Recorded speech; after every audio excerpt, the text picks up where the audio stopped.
বিড়ি খাবি তো খা। সামনে দিকে আসো। এই দাও পরে একজন তো বলছে তিন বেলায় ফ্রিজার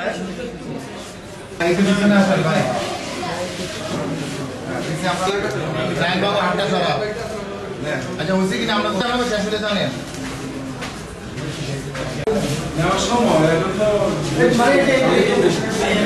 একসাথে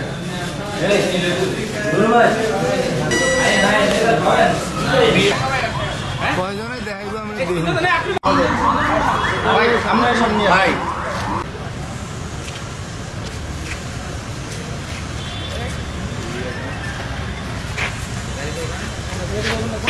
কন্ট্রোল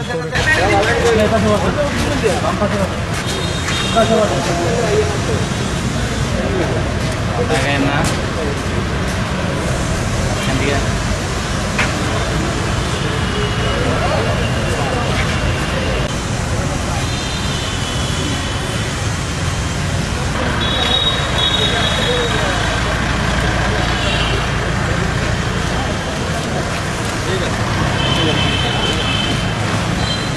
এরকম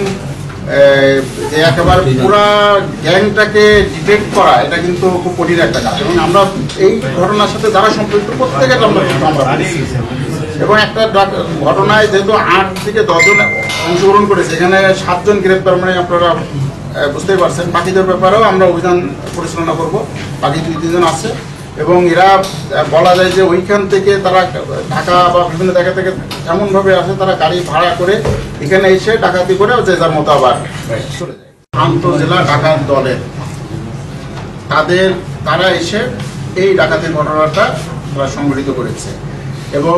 তখন তাদের আমরা অবস্থান শনাক্ত করে এই অবস্থান আমরা ঢাকা লক্ষ্মীপুর এবং গাজীপুর জেলায় তাদের অবস্থান পাই বিশেষ করে ঢাকা জেলার সাভার এবং কেরানীগঞ্জে এই অবস্থান পাই এরপর আমরা ঢাকা জেলা পুলিশের সাথে আমরা যোগাযোগ করি এবং ঢাকা জেলা পুলিশের সহযোগিতায় সারাস্তি থানার একটি টিম সাভার এবং কেরানীগঞ্জের বিভিন্ন জায়গা থেকে মোট 6 জন ডাকাতকে আটক করে এর মধ্যে তারা আমাদের এই প্রাথমিকভাবে তথ্য মোতাবেক তাদের কাছ থেকে আমরা 565 প্যাকেট ম্যারিজ ব্র্যান্ড এবং ব্ল্যাক ডায়মন্ড ব্র্যান্ডের সিগারেট উদ্ধার করি এছাড়া 10,000 যারা ডাকাতির মালামাল বিক্রি করছে এরকম 10,500 টাকা উদ্ধার করি আর 5টি মোবাইল উদ্ধার করা হয়েছে এরপরে তাদের দেওয়া তথ্য মতে লক্ষ্মীপুর জেলা থেকেও আরেকজন ডাকাতকে লক্ষ্মীপুর জেলা পুলিশের সহযোগিতায় আমরা আরেকজন ডাকাতকে আটক করতে সক্ষম হয় প্রাথমিকভাবে তারা এই ঘটনার সাথে সম্পৃক্ত থাকার ব্যাপারে আমরা তথ্য পেয়েছি এবং তাদেরকে বিজ্ঞ আদালতে আমরা হাজির করব আপনারা এখানে আমরা তাদের পিসিপিআর যাচাই করেছি দেখেছি যে প্রত্যেক ডাকাতের বিরুদ্ধে এরা আন্তঃজেলা ডাকাত দলের তারা সদস্য প্রত্যেক ডাকাতের তারা একাধিক ডাকাতির মামলা বিভিন্ন থানায় রয়েছে।